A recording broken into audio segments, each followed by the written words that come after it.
सड़क के बीचों बीच अचानक ब्रेक की तेज आवाज गूंजी और स्कूटी झटके से रुक गई। सामने पुलिस की जीप तिरछी खड़ी थी और उसके पास खड़ा सब इंस्पेक्टर राघव यादव मुस्कुरा नहीं रहा था। वो किसी शिकार को घूर रहा था। ओए, रुक! इतनी जल्दी किस बात की है? उसकी आवाज में आदेश कम और अहंकार ज्यादा था। स्कूटी पर बैठी लड़की ने हेलमेट उतारा, चेहरा थका हुआ था, लेकिन आंखों में सीधी नजर थी। सर, प्लीज जाने दीजिए, घर जाना है, उसने विनम्रता से कहा। लेकिन राघव ने उसके शब्दों को नहीं, उसकी हालत को पढ़ा। अकेली लड़की, लंबा रास्ता और कोई सहारा नहीं। उसने हंसते हुए अपने साथी को देखा। मुन्ना, देख रहा है? आज तो दिन अच्छा है। मुन्ना हंसा। जी सर, ऊपर से नंबर प्लेट भी नहीं है। राघव की आंखों में चमक आ गई। ओहो, मतलब पूरा केस बनता है। लड़की ने शांत रहते हुए कहा, सर, नंबर प्लेट टूट गई थी, नया लगवाने जा रही हूं। चालान काट दीजिए, लेकिन मुझे जाने दीजिए, घर में फंक्शन है। राघव धीरे धीरे उसके करीब आया, जैसे उसकी बात सुन ही नहीं रहा हो। इतनी जल्दी क्या है? कानून का भी कोई सम्मान होता है या नहीं? उसने स्कूटी के आगे झुककर नंबर प्लेट की जगह खाली फ्रेम को देखा और फिर सीधा खड़ा होकर बोला, तुम्हें पता है ये कितना बड़ा ऑफेंस है? लड़की ने बिना घबराए जवाब दिया, जी सर, मुझे पता है, इसीलिए कह रही हूं, चालान काट दीजिए। राघव ने सिर टेढ़ा किया। इतनी समझदार हो, फिर भी नियम तोड़ा? उसने मुस्कुराकर कहा। लेकिन वो मुस्कान तंज थी। लड़की ने गहरी सांस ली। सर, 12 घंटे की ड्यूटी के बाद आ रही हूं, बस घर पहुंचना है। ड्यूटी? राघव ने शब्द पकड़ा। किस चीज की ड्यूटी? लड़की ने सीधा जवाब दिया, Indian army, captain Aditi Chauhan. एक सेकंड के लिए हवा जैसे थम गई। मुन्ना ने हल्का सा चेहरा बदला, लेकिन राघव की मुस्कान और चौड़ी हो गई। ओहो, फौजी मैडम, उसने ताली बजाने जैसा इशारा किया। बहुत बढ़िया, लेकिन यहां सड़क पर सब बराबर होते हैं, समझी? अदिति ने सिर हिलाया। जी सर, इसलिए तो कह रही हूं, चालान काट दीजिए। नहीं, राघव ने अचानक सख्ती से कहा। अब बात चालान की नहीं है। अदिति ने पहली बार उसकी आंखों में सवाल डाला। मतलब? राघव थोड़ा और करीब आया। मतलब यह कि तुम्हें थाने चलना पड़ेगा। थाने?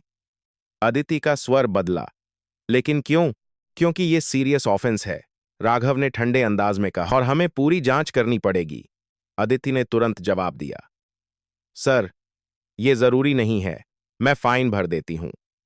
तुम हमें सिखाओगी कि क्या जरूरी है? राघव की आवाज ऊंची हो गई। आसपास खड़े लोग धीरे धीरे देखने लगे। अदिति ने संयम रखते हुए कहा, मैं बस अपना समय बचाना चाहती हूं और मैं अपना रौब दिखाना चाहता हूं। राघव ने मन ही मन सोचा, लेकिन बोला, मुन्ना, चाबी ले लो इसकी। मुन्ना आगे बढ़ा और बिना पूछे स्कूटी की चाबी निकाल ली। अदिति ने तुरंत हाथ बढ़ाया। सर, ये गलत है। गलत? राघव हंसा। गलत क्या होता है, ये हम तय करते हैं। उसके शब्द हवा में तैर गए और माहौल भारी हो गया। अदिति ने पहली बार सख्ती से कहा, सर, आप अपनी सीमा पार कर रहे हैं और तुम अपनी। राघव ने तुरंत पलटवार किया, ज्यादा बोलोगी तो और मुसीबत में पड़ोगी। एक आदमी पास खड़ा सब देख रहा था। उसने धीरे से कहा, सर, लड़की सही कह रही है। राघव ने उसकी तरफ घूरा। तू कौन है बीच में बोलने वाला? आदमी चुप हो गया। अदिति ने देखा कि माहौल उसके खिलाफ बनाया जा रहा है, लेकिन उसने पीछे हटने से इनकार किया।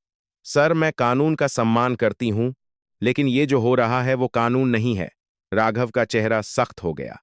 ओए, जुबान संभाल के, उसने इशारा किया। मुन्ना, जीप तैयार कर। अदिति एक कदम पीछे हटी। मैं कहीं नहीं जाऊंगी।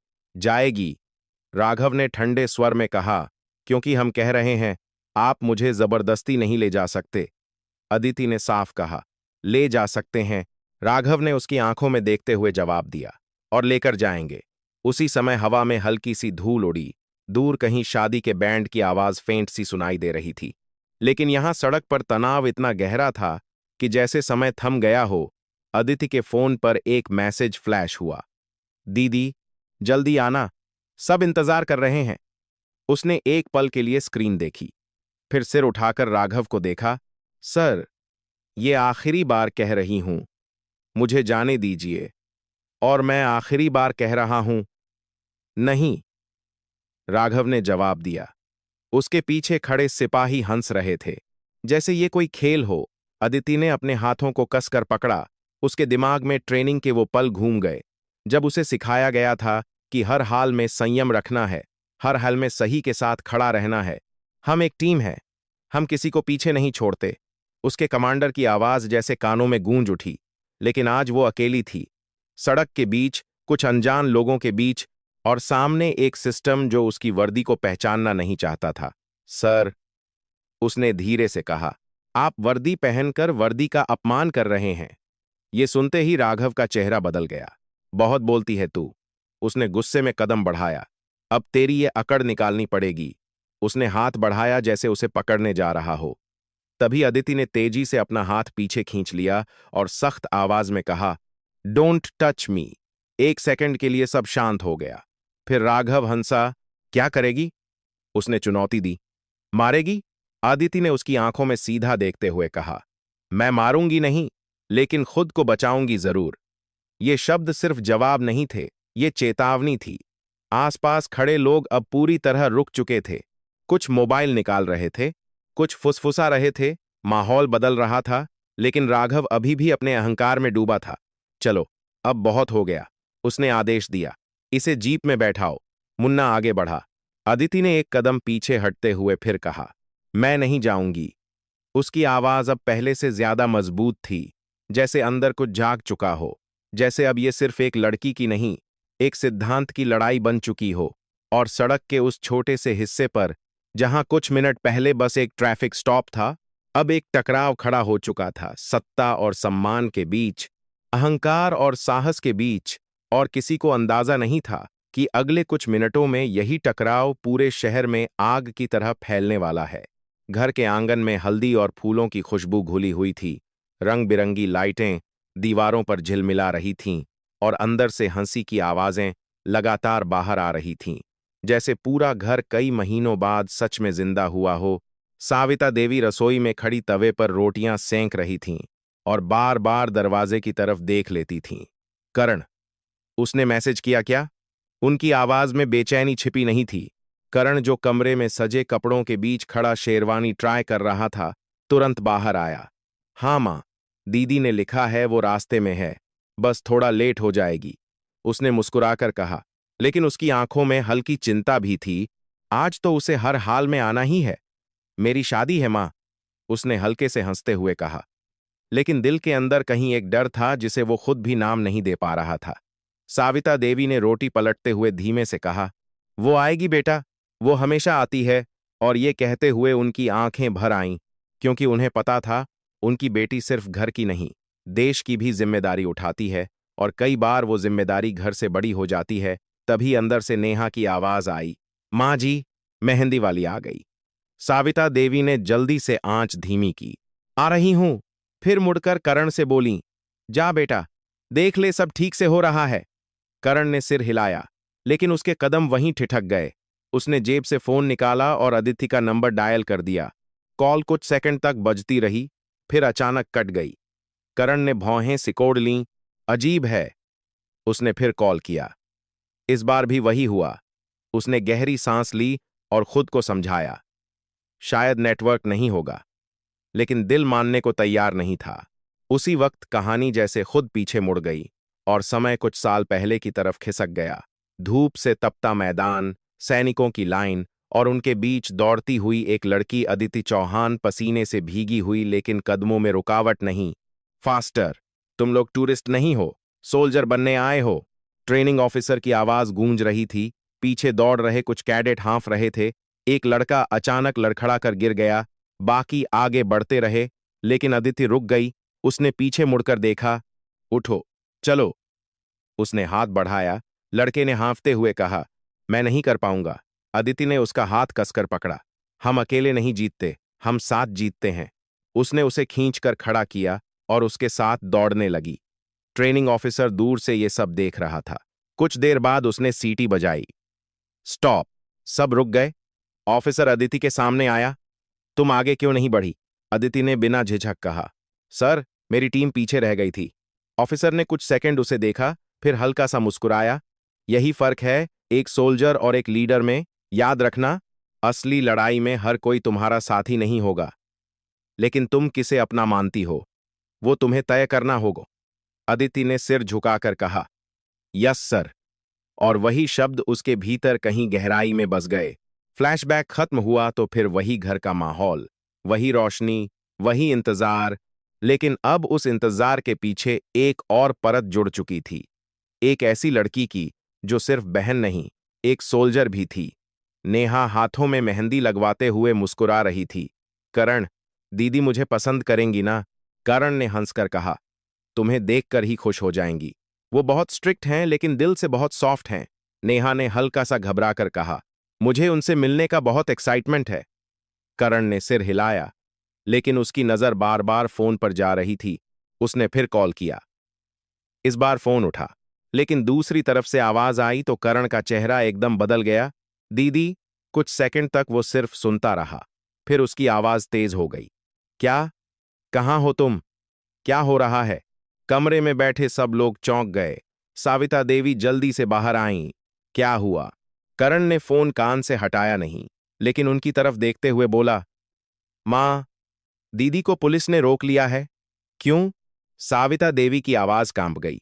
करण ने फिर फोन पर कहा, दीदी तुम रुको, मैं आ रहा हूं। उसने कॉल काट दी। मां, वो लोग उसे थाने ले जाना चाहते हैं। क्या? साविता देवी के हाथ से थाली गिरते गिरते बची। लेकिन क्यों? बस कोई नंबर प्लेट का मामला है, लेकिन वो लोग उसे परेशान कर रहे हैं। करण की आंखों में गुस्सा भर गया। मैं अभी जाता हूं, नेहा ने डरते हुए कहा। मैं भी चलूं? करण ने तुरंत मना किया। नहीं, तुम यहीं रहो। उसने जल्दी से चाबी उठाई। मां, आप चिंता मत करो, मैं दीदी को लेकर आता हूं। लेकिन साविता देवी का दिल अब संभल नहीं रहा था। बेटा ध्यान से, वो अकेली है। उनकी आवाज टूट गई। करण ने उनका हाथ पकड़ा। वो अकेली नहीं है मां, मैं हूं। और ये कहते हुए वो बाहर निकल गया। उधर सड़क पर अदिति अब भी खड़ी थी, लेकिन अब माहौल पहले जैसा नहीं था। कुछ लोग रुक चुके थे, कुछ वीडियो बना रहे थे। हवा में हल्की सी फुसफुसाहट थी, जैसे हर कोई समझ रहा हो कि यहां कुछ गलत हो रहा है, लेकिन कोई खुलकर बोल नहीं रहा था। अदिति ने एक पल के लिए आंखें बंद कीं। उसने खुद को शांत करने की कोशिश की। उसके दिमाग में वो सारे पल घूम गए जब उसने गोलियों की आवाज के बीच अपने साथियों को संभाला था, जब उसने डर को पीछे छोड़कर आगे बढ़ना सीखा था। और आज आज वो एक सड़क पर खड़ी थी, बिना हथियार के, लेकिन फिर भी लड़ रही थी। सर, उसने फिर धीरे से कहा, मैंने आपसे रिक्वेस्ट की है। मैं गलत मान रही हूं, लेकिन आप जो कर रहे हैं वो गलत है। राघव ने हंसते हुए कहा, गलत सही हमें मत सिखाओ। उसने आसपास खड़े लोगों की तरफ देखा। यहां जो हम कहते हैं वही कानून होता है। ये सुनकर कुछ लोग असहज हो गए, लेकिन किसी ने कुछ नहीं कहा। अदिति ने महसूस किया कि यह सिर्फ एक इंसान से नहीं, एक सोच से लड़ाई है। उसने गहरी सांस ली, और इस बार उसकी आवाज पहले से ज्यादा ठोस थी। कानून किसी एक इंसान का नहीं होता सर, और ना ही वर्दी किसी को गुंडागर्दी का हक देती है। उसके शब्द हवा में तीर की तरह निकले, और इस बार असर हुआ। कुछ लोग आपस में बातें करने लगे। माहौल धीरे धीरे बदल रहा था, लेकिन तूफान अभी बाकी था, क्योंकि करण अब तेजी से उसी सड़क की तरफ बढ़ रहा था, और उसे नहीं पता था कि अगले कुछ मिनट उसकी जिंदगी का सबसे बड़ा इम्तिहान बनने वाले हैं। सड़क पर खड़ा हर सेकंड अब भारी होता जा रहा था, जैसे हवा भी रुककर इस टकराव को देख रही हो। अदिति की उंगलियां मुट्ठी में बंध चुकी थीं, लेकिन उसका चेहरा अब भी स्थिर था। उसने खुद को संभाल रखा था, क्योंकि वो जानती थी कि एक गलत कदम पूरी स्थिति को उसके खिलाफ कर सकता है। लेकिन सामने खड़ा राघव अब इस बात से और उकसा हुआ था कि ये लड़की झुक नहीं रही। बहुत हो गया ड्रामा, उसने दांत भींचते हुए कहा। मुन्ना, पकड़ इसे। और जीप में बैठा। मुन्ना आगे बढ़ा। उसके चेहरे पर वही सस्ती हंसी थी, जैसे वो किसी इंसान को नहीं, एक मौके को पकड़ने जा रहा हो। अदिति ने तुरंत एक कदम पीछे लिया। उसकी आवाज अब ठंडी लेकिन साफ थी। मैंने कहा ना, मुझे मत छुओ। ओए, राघव गरजा, अब तू हमें सिखाएगी? मुन्ना ने हाथ बढ़ाया, इस बार बिना किसी झिझक के, और जैसे ही उसकी उंगलियां अदिति की बाह को छूने के करीब आईं, उसी पल सब कुछ बदल गया। अदिति ने बिजली की तेजी से उसका हाथ पकड़कर झटका दिया। उसका संतुलन बिगड़ गया और वो एक कदम पीछे लड़खड़ा गया। मैंने चेतावनी दी थी। उसकी आवाज अब पहले से अलग थी, न तेज, न घबराई हुई, बल्कि ऐसी जैसे किसी ने सीमा तय कर दी हो। आसपास खड़े लोग एकदम सन्न रह गए। कुछ के मुंह से हल्की सी आवाज निकली, अरे। माहौल अचानक गर्म हो गया। राघव की आंखों में अब गुस्सा खुलकर दिखाई दे रहा था। तूने पुलिस पर हाथ उठाया? उसने दहाड़ते हुए कहा। अब तो केस बनेगा, सीधा अंदर जाएगी तू। अदिति ने बिना डरे जवाब दिया। मैंने सिर्फ खुद को बचाया है, और ये मेरा हक है। हक? राघव ने हंसते हुए कहा। यहां हक हम देते हैं। उसके शब्द जैसे आग में घी डाल रहे थे। भीड़ अब थोड़ा और पास आ गई थी। कुछ लोग मोबाइल ऊंचा करके वीडियो बना रहे थे। एक लड़का जो अब तक दूर खड़ा था, आगे आया और बोला, सर ये गलत है। आपने पहले ही जबरदस्ती की। राघव ने उसकी तरफ घूरा। तू अपना काम कर, नहीं तो तुझे भी साथ ले जाऊंगा। लेकिन इस बार वो लड़का पीछे नहीं हटा। उसने मोबाइल सीधा सामने करते हुए कहा, मैं रिकॉर्ड कर रहा हूं, सब दिख रहा है। ये सुनते ही माहौल में एक नया मोड़ आया।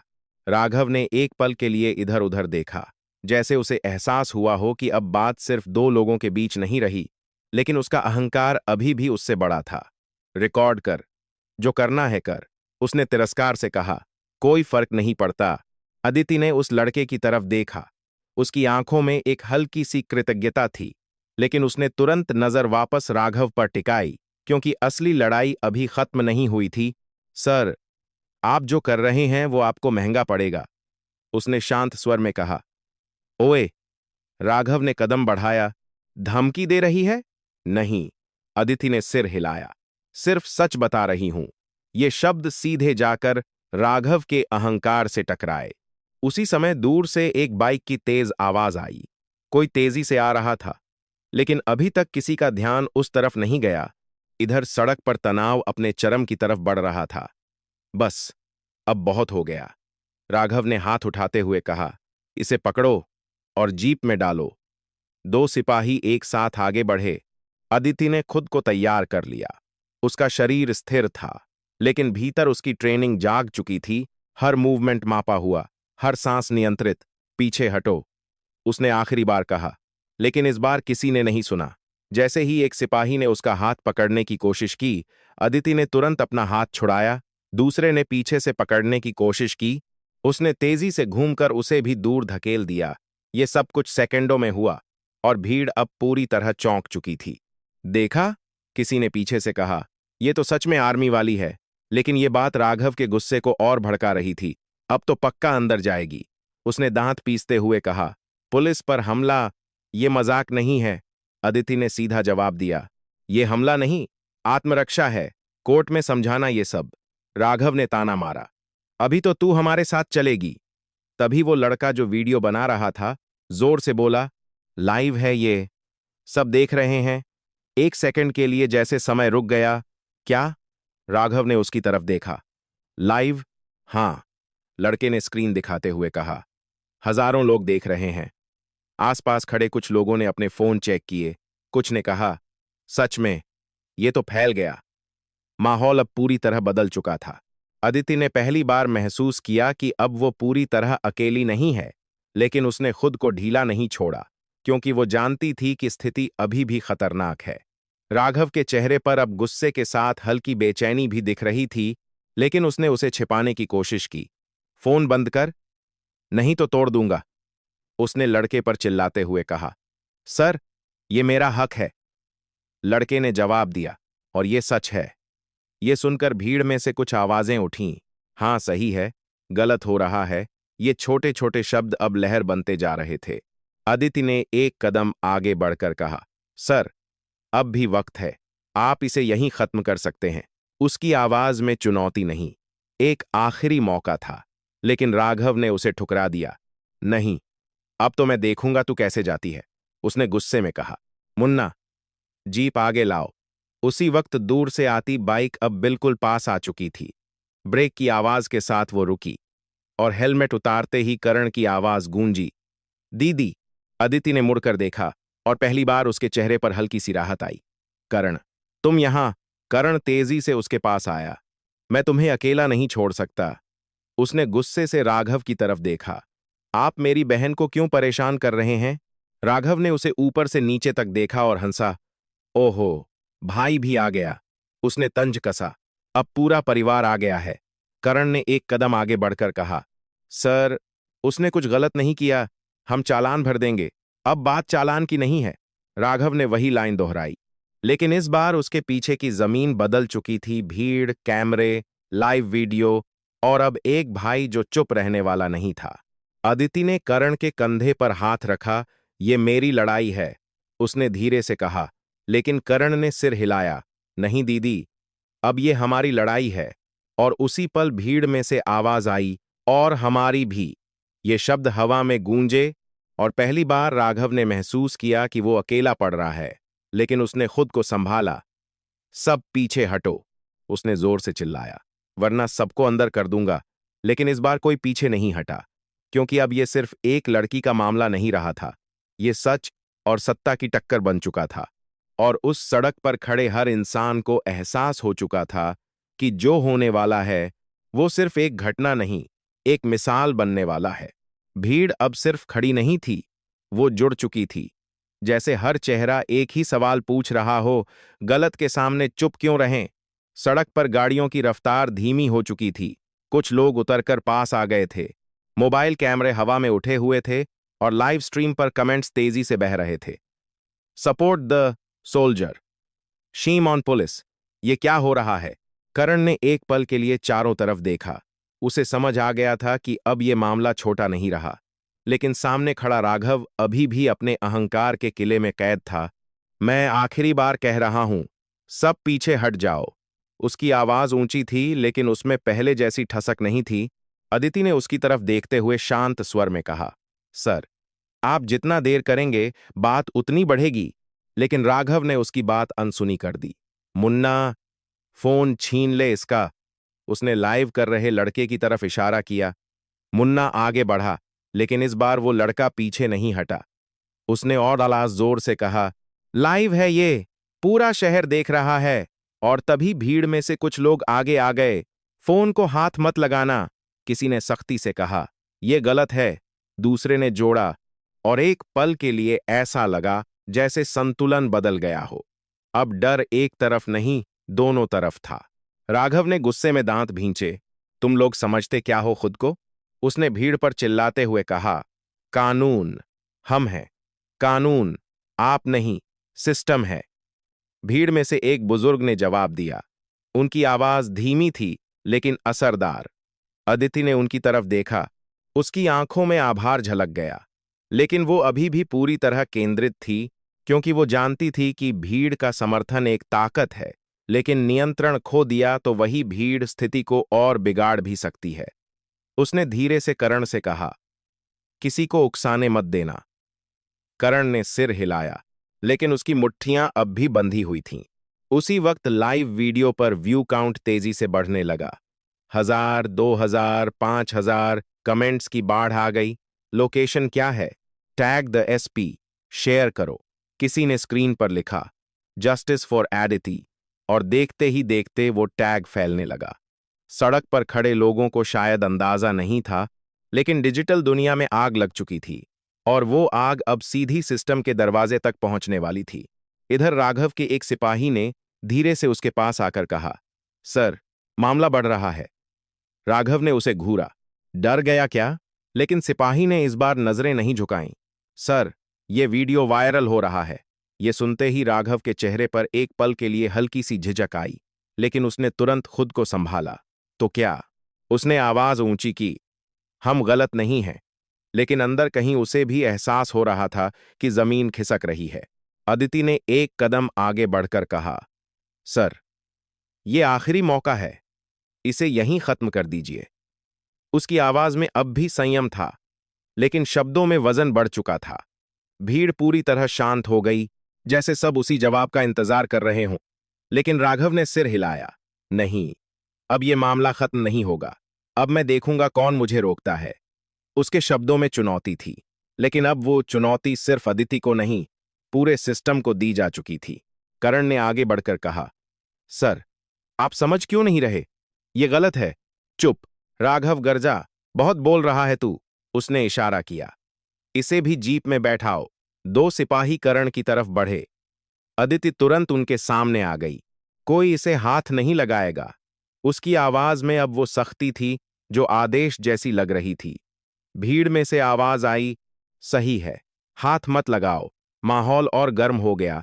एक सेकंड के लिए ऐसा लगा जैसे स्थिति किसी भी पल हाथ से निकल सकती है। इसी बीच शहर के दूसरे कोने में एक ऑफिस के अंदर एक स्क्रीन पर वही वीडियो चल रहा था।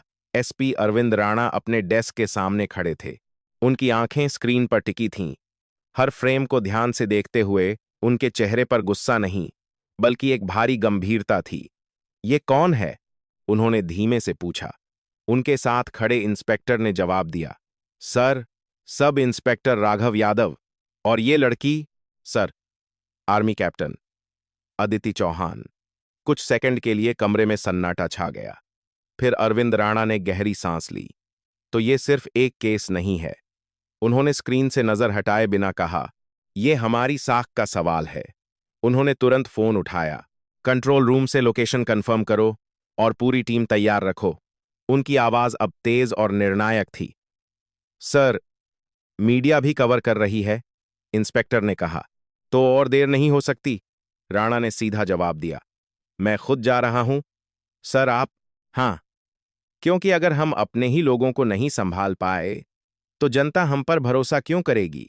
उधर सड़क पर हालात और तीखे हो रहे थे। राघव ने फिर आदेश दिया, सबको पीछे हटाओ।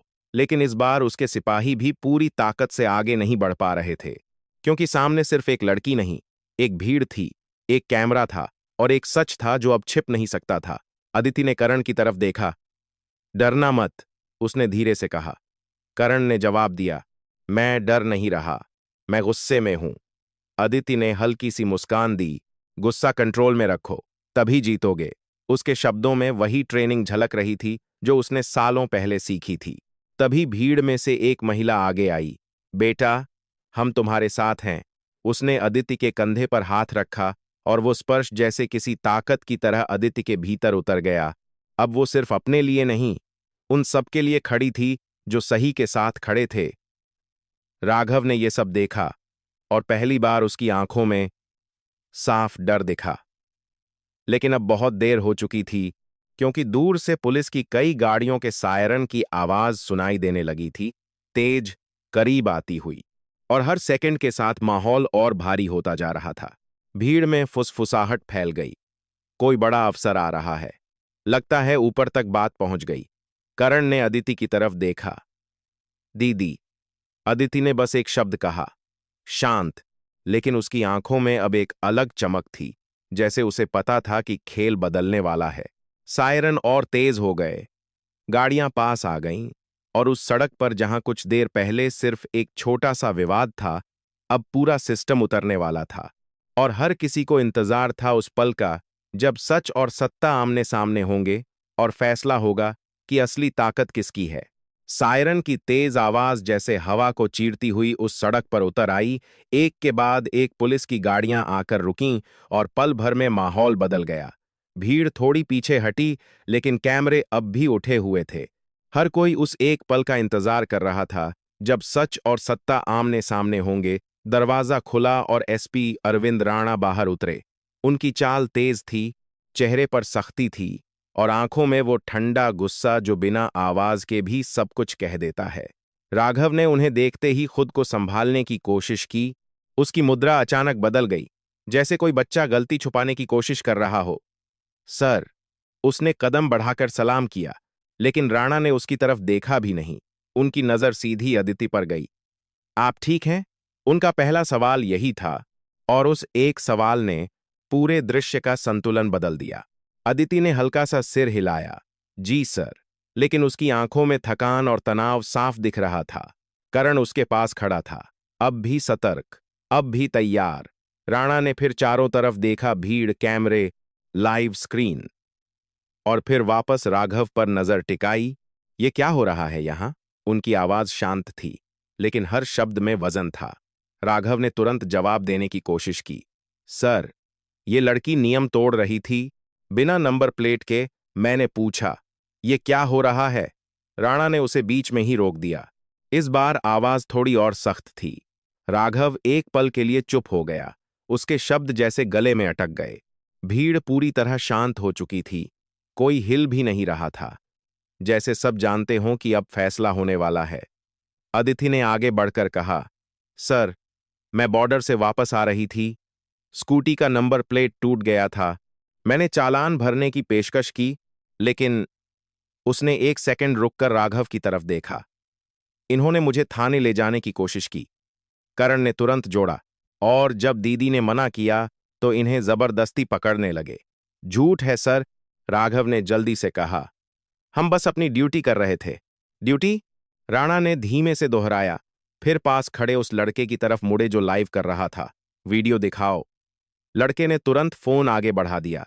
स्क्रीन पर वही सब चल रहा था, हर शब्द, हर हरकत, हर धक्का। कुछ सेकंड तक राणा बिना कुछ बोले देखते रहे। उनके चेहरे पर कोई भाव नहीं था, लेकिन उनकी आंखें सब कुछ पढ़ रही थीं। वीडियो खत्म हुआ तो उन्होंने धीरे से फोन वापस किया, फिर राघव की तरफ देखा। ये तुम्हारी ड्यूटी है? उनके शब्द धीरे थे, लेकिन सीधे। राघव ने कुछ बोलने की कोशिश की। Sir, situation. कोई सिचुएशन नहीं थी। राणा ने उसे फिर रोका। ये साफ साफ लापरवाही नहीं, ये बदतमीजी है, ये गुंडागर्दी है। भीड़ में हलचल हुई। कुछ लोगों ने धीरे से कहा, सही कहा।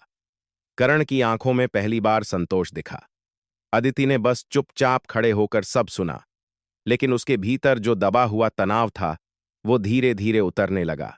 राघव अब पूरी तरह दबाव में था। सर, मैंने बस क्या? राणा ने एक कदम आगे बढ़ते हुए कहा, तुम्हें पता भी है तुम किससे बात कर रहे थे? सर, ये एक आर्मी ऑफिसर है, पीछे खड़े एक सिपाही ने धीरे से कहा।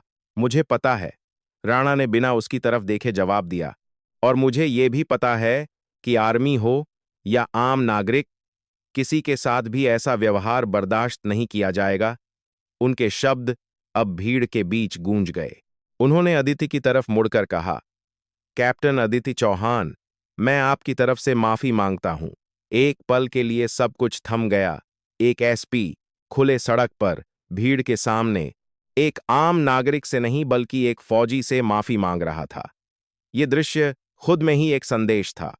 अदिति ने तुरंत कहा, सर, इसकी जरूरत नहीं है। लेकिन राणा ने सिर हिलाया, जरूरत है, क्योंकि वर्दी का सम्मान हमसे शुरू होता है। ये सुनते ही भीड़ में हल्की तालियां गूंज उठीं। करण ने अपनी मुट्ठी ढीली की। उसकी आंखों में अब गुस्से की जगह गर्व था। उसने अदिति की तरफ देखा। दीदी। अदिति ने बस हल्का सा सिर हिलाया, जैसे कह रही हो सब ठीक है। राणा ने फिर राघव की तरफ मुड़कर कहा, तुम्हारे खिलाफ विभागीय कार्रवाई होगी। Sir please. राघव की आवाज अब बदल चुकी थी। उसमें अहंकार नहीं, डर था। सर, एक मौका, राणा ने सख्ती से कहा। मौका तुम्हें तब लेना था जब ये लड़की तुमसे बार बार कह रही थी कि वो चालान भर देगी। उन्होंने एक एक शब्द पर जोर दिया। लेकिन तुमने क्या चुना? पावर, और पावर का गलत इस्तेमाल। राघव चुप हो गया। उसके पास अब कोई जवाब नहीं था। राणा ने अपने स्टाफ की तरफ इशारा किया, इसे साथ ले जाओ। दो अधिकारी आगे बढ़े। राघव ने आखिरी बार कुछ कहना चाहा, लेकिन शब्द नहीं निकले। उसे धीरे धीरे जीप की तरफ ले जाया गया, और उस पल भीड़ में एक अजीब सी शांति थी, जैसे सबने एक साथ राहत की सांस ली हो।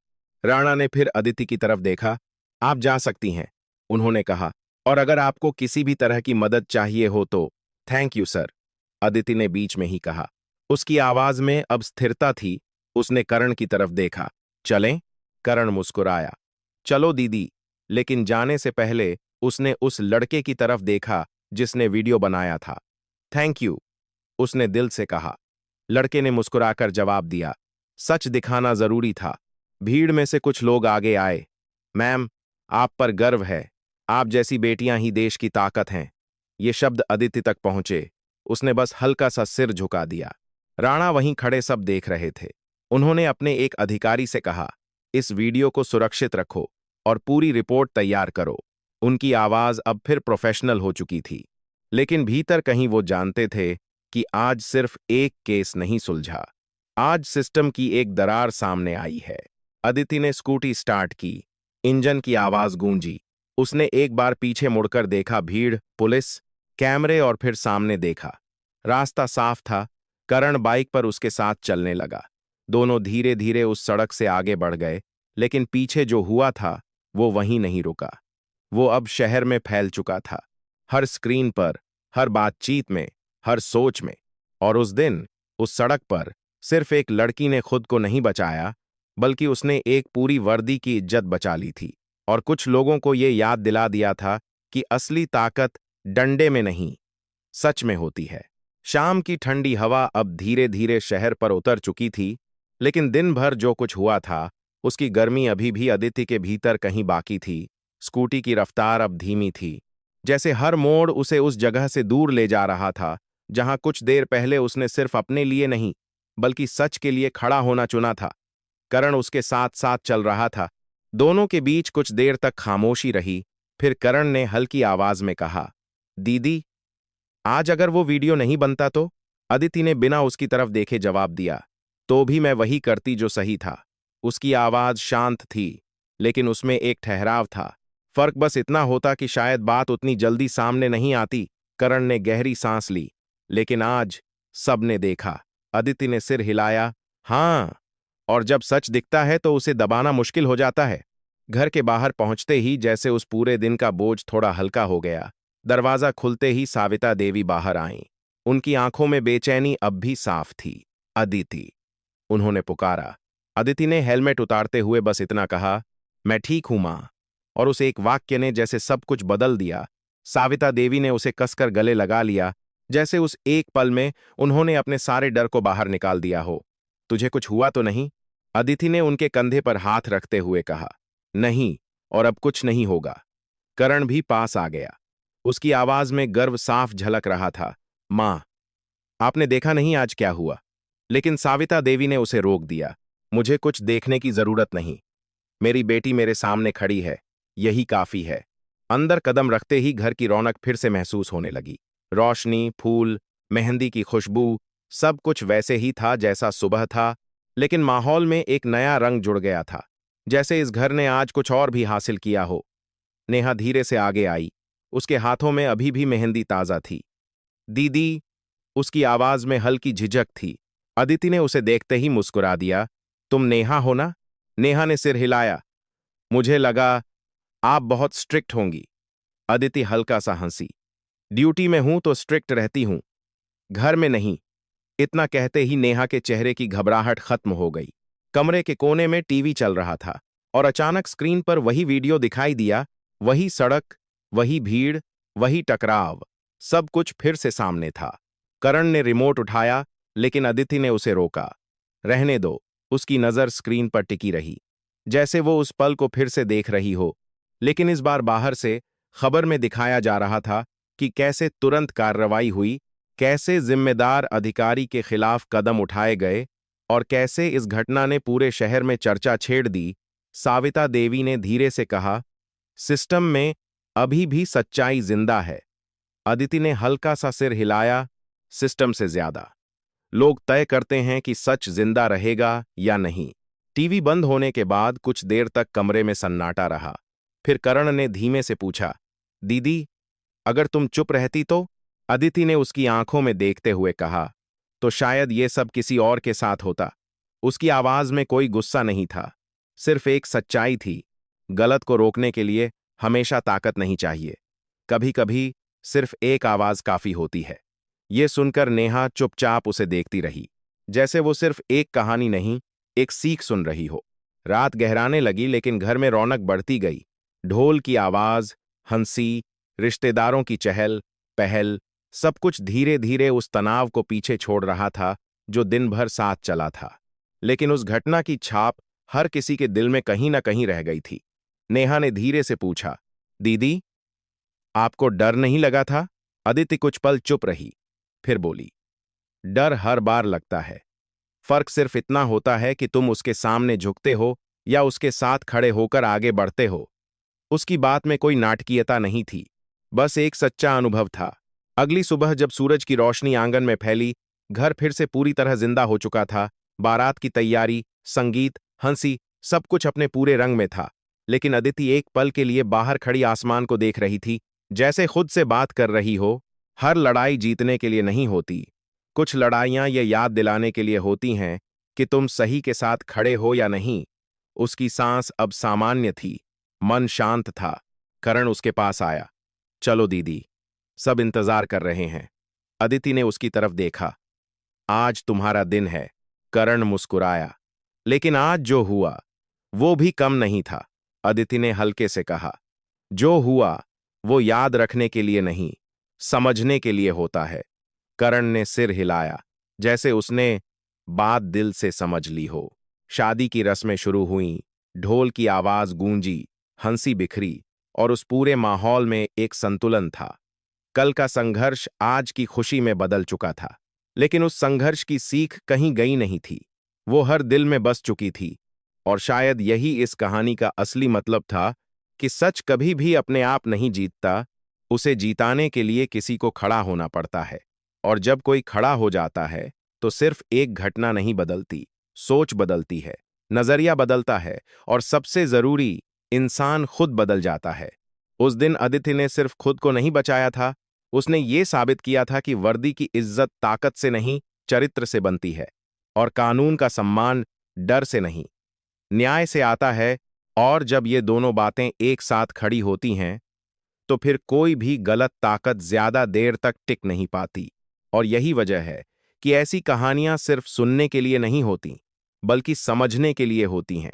क्योंकि हर इंसान की जिंदगी में कभी ना कभी ऐसा पल आता है जब उसे तय करना होता है कि वो चुप रहेगा या सही के साथ खड़ा होगा। और उसी एक फैसले से फर्क पड़ता है कि आगे क्या बदलने वाला है। अगर आपको लगता है कि सच के लिए खड़ा होना जरूरी है और ऐसी कहानियां आपको कुछ सोचने पर मजबूर करती हैं, तो इस वीडियो को आगे जरूर बढ़ाइए ताकि ये बात और लोगों तक पहुंचे। और अगर आप चाहते हैं कि ऐसी ही कहानियां लगातार आपके सामने आती रहें, जो सिर्फ मनोरंजन नहीं बल्कि एक नजरिया भी देती हैं, तो जुड़े रहिए, क्योंकि हर कहानी के पीछे एक सच्चाई छुपी होती है। और कभी न कभी वो सच्चाई हम सबकी जिंदगी से भी जुड़ जाती है।